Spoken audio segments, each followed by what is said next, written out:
Hetim. We have now come to the third son of Jovan, named Heth, which is called Hetim in the Hebrew language in plural. Let's begin with the form of the name itself, as this name is found written in various ways. The first reason for the inconsistent reading of certain names is that some letters in the Hebrew script could be read in multiple ways, as Angelia Stanchik-Spychevich nicely demonstrated. In this case, the initial letter of the name Hetim could be read as Kethim. Therefore, since in some cases this name is also written as Hittim, we have the following forms: Hetim and Kethim, Hittim and Kittim. Josephus Flavius writes this name in Greek letters as Hetim, Shethim, and we take his way of writing as authoritative. This is especially relevant since Boser, a reliable expert in the Hebrew language and everything related to the Holy Scriptures, also states that this way of writing and reading in Hebrew is accurate. This also means that all other ways of writing this name, at least concerning the Hebrew language, are incorrect. In the Septuagint, this name is written as Keti, Kioi, in the same way it is found written in the Odyssey.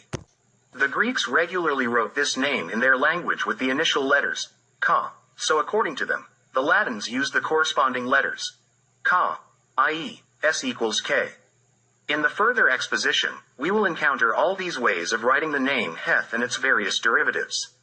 In Assyrian records, the terms Hatti, Hate, and Hethi are mentioned.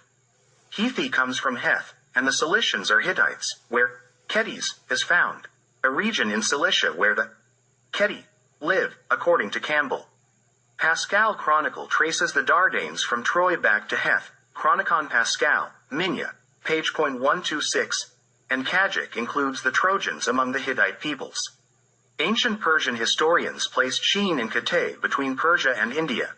The Assyrians mention Singur as one Hittite tribe. All of northern India was conquered by the Hittites, such as Oxadarka, mentioned by Arrian, and Kutaruki, by Indian writers, descendants of the Suezian, Sutraka. Determining the location of the land of Hetim presents no difficulties, as the Old Testament prophets clearly indicate that it refers to the region of Macedonia. For instance, in 1 Maccabees, 1-1, it is mentioned that Alexander the Great came from the land of Hetim. The state of King Perseus is described as the kingdom of Hetim. Charles Rollin writes, Philip and Perseus were called kings of Scythians, or Hetim, 61.410. Prophet Daniel identifies Jovan with Hetim.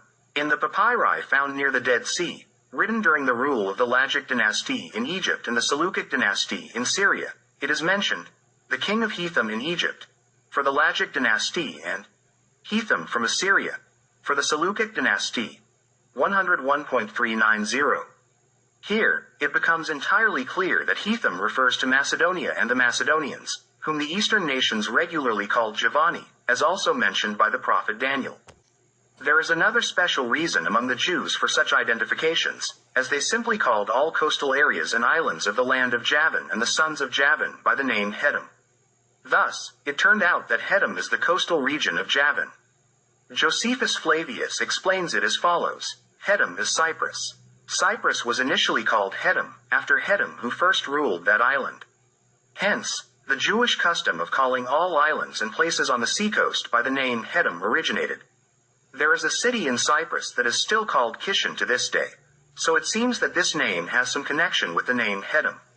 75.1.III. We will return to Cyprus a little later. In the Izarod, it is stated, the sons of Jovan were Elisha, Tarshish, Kittim, and Rodonim. From them were populated the islands of the nations, according to their lands, according to the language of each of them, according to their families, and according to their nations. Joseph Mead says regarding the expression, islands of the nations, the Jews called every land separated from them by the sea, islands. Accordingly, Jeremiah says, cross over to the islands of Hetim, 2.10, but the islands of Hetim are not islands or places surrounded by water, just as Macedonia is not an island. Maccabees says about Alexander the Great that he came from the land of Hetim, and he refers to Perseus, the king of Macedonia, as the king of Hetim. 35. Saint 273. This explanation by Mead perfectly aligns with Josephus. Finally, Hetim is identified as the land of Macedonia, with the understanding that this name includes all the islands and coastlines of the family of Jovan. In essence, This means the islands and the northern coastlines of the Aegean, Adriatic, and Mediterranean seas, from the Dardanelles to Gibraltar. Some writers have considered Italy as Hetim, including Keys and St. Jerome. Regarding the geography from the Izarod, this is accurate only in this expanded sense of Hetim, where the coastlines of the family of Jovan are encompassed.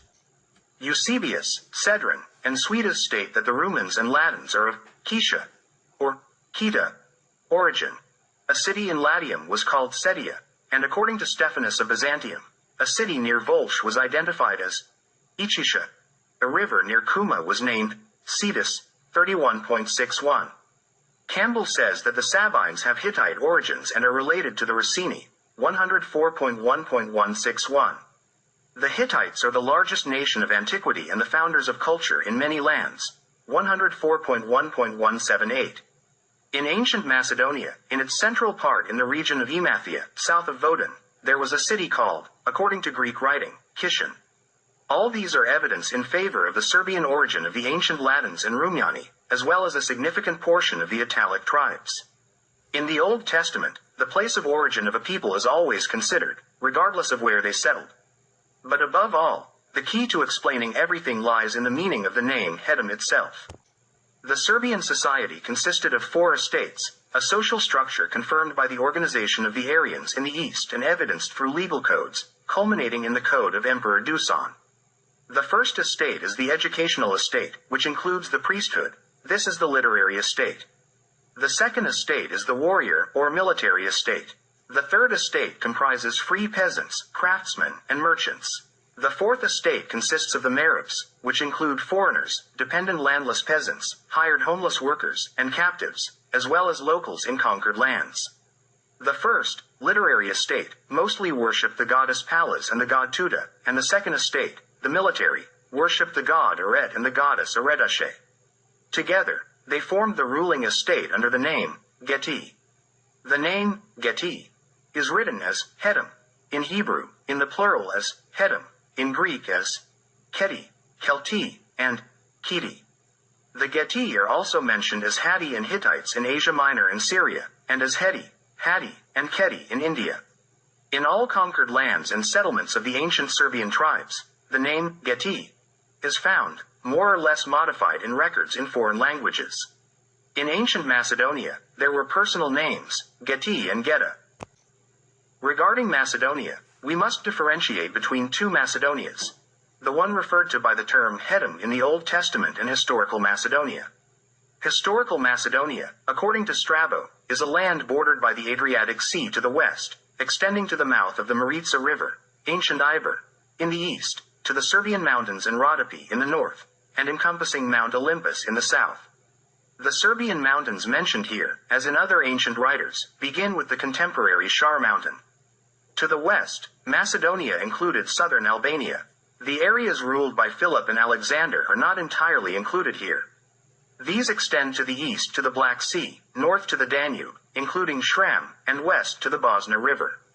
Ancient writers did not consider all these areas as Macedonia, and the boundaries given by Strabo here represent the broadest historical boundaries in a short period. To the north, Macedonia's border ran below Bela Zora, i.e., modern-day Veles. Bela Zora was the capital of Paeonia. However, Macedonia as Hetim is something else, as it encompasses the entire coastal region of Thrace. During Homer's time, before the name Macedonia had appeared, this land fell under Thrace, i.e., ancient Rashka, which covered all the areas between the Marmara Sea and the Adriatic. Therefore, during Homer's time, it is said that Boreas, the north wind, and Zephyrus, the west wind in relation to Greece, both blow from Thrace. This Thrace is indeed Hetim, on whose territory the later famous state of Macedonia developed. When the Old Testament was written, Macedonia already existed but was not known by that name, as that name denoted a small and not very significant province for a long time. Only later, when it became a famous and leading state of the Serbian race, Jewish writers marked it as Hetim instead of Thrace, all the more so because it was the same people and the same land. In the 4th century BCE, Macedonia assumed leadership in the Serbian world and for 3 centuries truly represented Gete. Barden mentions that the land of Hetim is mentioned on a tablet from Babylon dating back to the time of King Shamshaluna, the successor of Hammurabi. Hammurabi's actual name is Hammurabi, and in the Old Testament, he is mentioned as Amraphel. Once, the Ludines were the leading state of the Serbian race and representatives of Getae, so Rogozin says. The Lydians, a people mostly of the Hachon race. The supreme god of the Lydians was Manes. The role of Manes, Menesta, among the Ludines is the same as among the Aryavas in the east.